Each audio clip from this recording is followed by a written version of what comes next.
Today we'll talk about the bullwhip effect in supply chain. So it's a phenomenon you see commonly in supply chain, actually in pretty much every operations, where your inventory holding cost suddenly shoots up like crazy, okay? Or your total revenue because of the order booking falls down drastically. And a lot of these things creeps up on you without you ever knowing it. Okay, we're going to look at it in two stages. So first one is definition. So this we will look at it from an entire supply chain cycle point of view. The second is specific. So for example, if you are a retailer or you run an e-commerce store, how does it affect you and how you can mitigate it? Okay, the large focus is going to be on this. The definition is mainly to kind of get you to understand what this effect actually means. Okay, so first let's get into the definition part.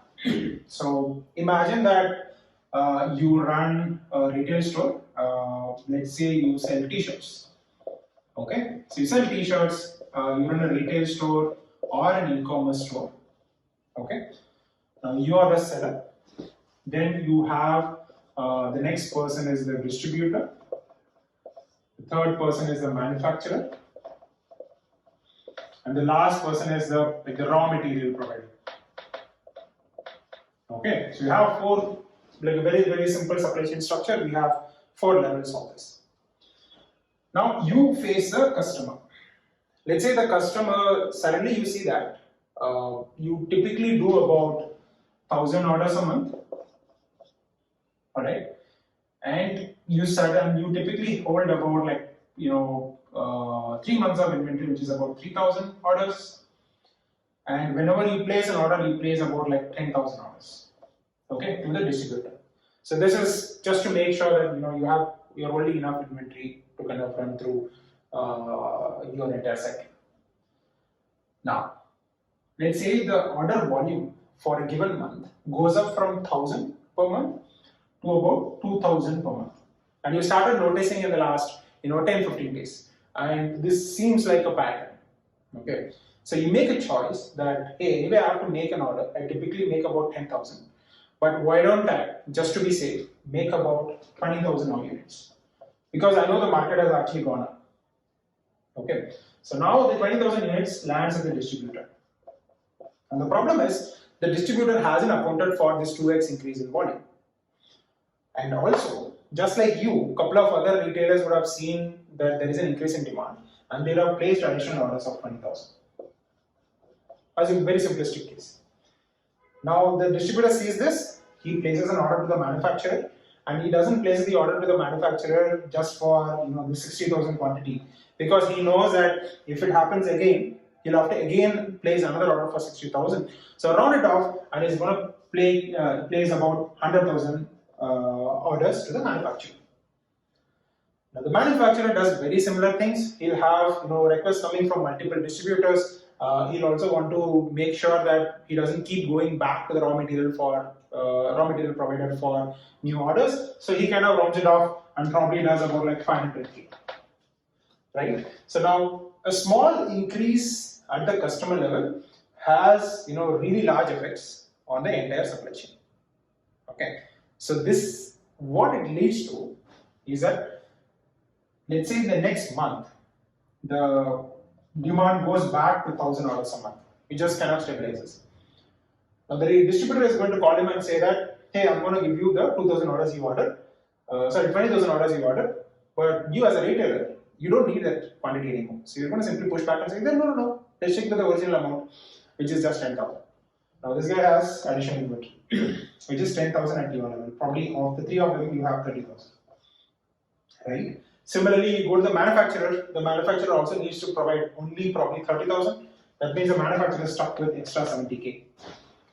And again, similarly, you go to the raw material person. So you probably need about 290K. Right? So now you see that suddenly everybody is stuck with a large amount of inventory. Okay. So for getting this large amount of inventory, they would have increased their capacity also, like production capacity, right, at each level. Now suddenly you see that the demand is less. They have enough volume standing for the next 1 year or 6 months or whatever. So how do they actually solve for reducing in demand? They cut down on their production capacity drastically. Like more than the normal level, they cut it down to a significant amount. Now your production capacity is low.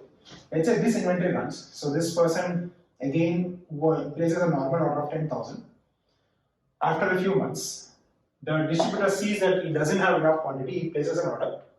This person doesn't have enough manufacturing capacity or the raw materials, places an order. And they also see that everybody is taking more time, so they'll place more and more orders at a time. Okay? So which again leads to the same pattern repeating where more inventory gets produced than what is needed. Okay? So you take a particular, just a retailer, and you see how this effect looks like. The inventory holding will look something like this. So which is how a bullwhip actually looks, and that's why it's called the bullwhip effect. You either have too low inventory or too high inventory. And we've seen that before, that whenever you have too high inventory, that means your inventory holding cost is going to be super high. And too low inventory is going to significantly impact your orders fulfillment. That means you can't fulfill any of the orders, right? Loss of revenue. So yeah, this is a general definition on the bullwhip effect. Hopefully this was clear. Now we are going to simplify this. We're only going to take the retailer's perspective and talk about how does this work, why does it happen, and how do you start mitigating it. So think from the retailer's perspective. So let's say this is your normal order volume, which is this, and suddenly you see a spike and it keeps going. Like a small change in order volume. Now the factor is why this happens is that you think that this order volume is actually going to keep going up for some time and it's going to stabilize much further. So this is called perceived order volume, and this is the actual order volume. Okay. Now what it does to your inventory is that your inventory would be like normally going down. Now you realize that there is a sudden spike, that means your inventory is going to go pretty low. So you place an order. Let's say normally you place 10,000. Then now you place 20,000. Okay. Now when you place 20,000 order, your distributor will not have the capacity to fulfill this order in the normal, let's say 10 days. Okay. The distributor is going to take about 15 days, let's say. Now by the time 15 days, you don't have enough capacity. That means you are going to get very close to zero inventory or zero inventory. You panic, saying that this is going to take a long time, and the pattern repeats. Like after 15 days, even if you receive the goods and you place another order, that itself is going to take enough amount of time. So you make a call that before this inventory hits your stores, you place another order for, let's say, another 20K. Right? So this is going to take another 15 days. Right? So now this order hits, your inventory goes up. Then this is again taking a long time. So inventory dips down. Now you place one more order probably here. It again goes up because this order started landing in, the third order started landing in, etc. You see that the demand has stabilized. If the demand has stabilized, that means you're not placing an order anymore. That means your inventory is going to go down. And you start placing a normal order of 10,000.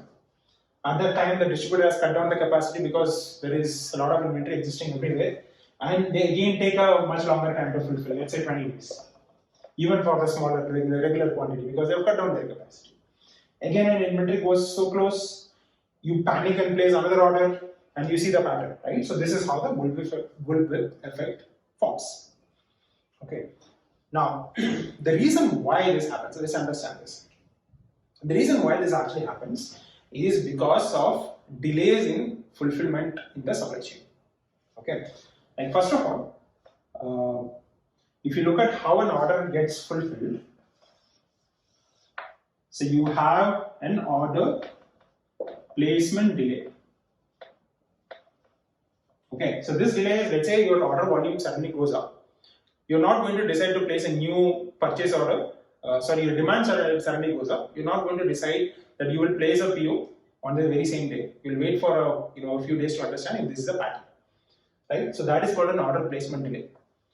And the second one is called the fulfillment delay.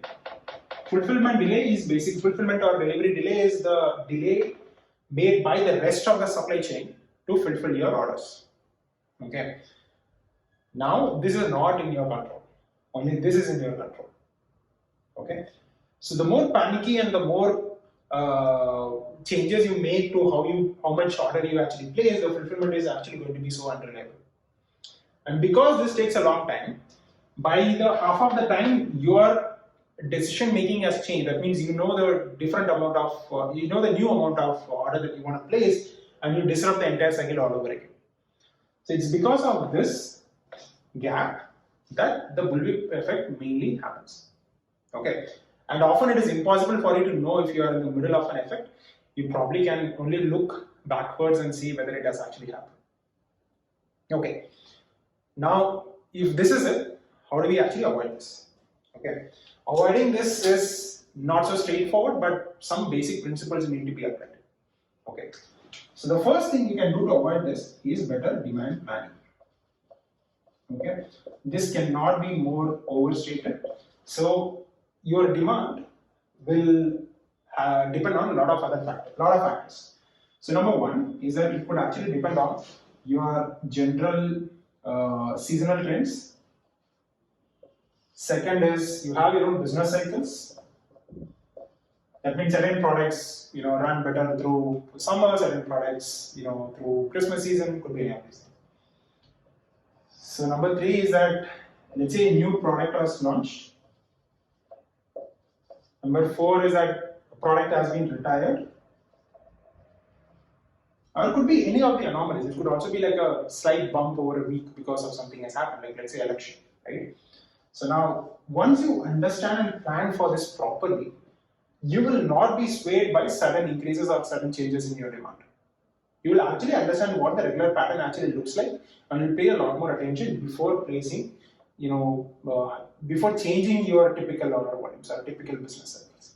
Okay, this leads to more stability across the supply chain. So this is the first thing. And there are better demand planning tools that are actually available when you're Excel. I would prefer go for something like this. It's worth the investment because the cost of holding additional inventory or not holding enough inventory is so significant that this alone would be the determinant factor for your business profitability. Okay, that is number one. The second thing that you should do to avoid this bullwhip effect is to be better at communication with the rest of your supply chain. Okay. So if you see in the above model, the distributor only has the data of how much order is being placed at their level, right? They don't know what is the actual demand changes for the retailer or what is happening at the manufacturer level. So their data is very limited. So they just swayed by the sudden change in the data and they start making decisions based on this. If we have a better relation, better way of communicating what you're actually seeing on the ground to the rest of the supply chain, people again don't get swayed by sudden movements in your demand patterns. So then it leads to further stability in your entire supply chain. Okay.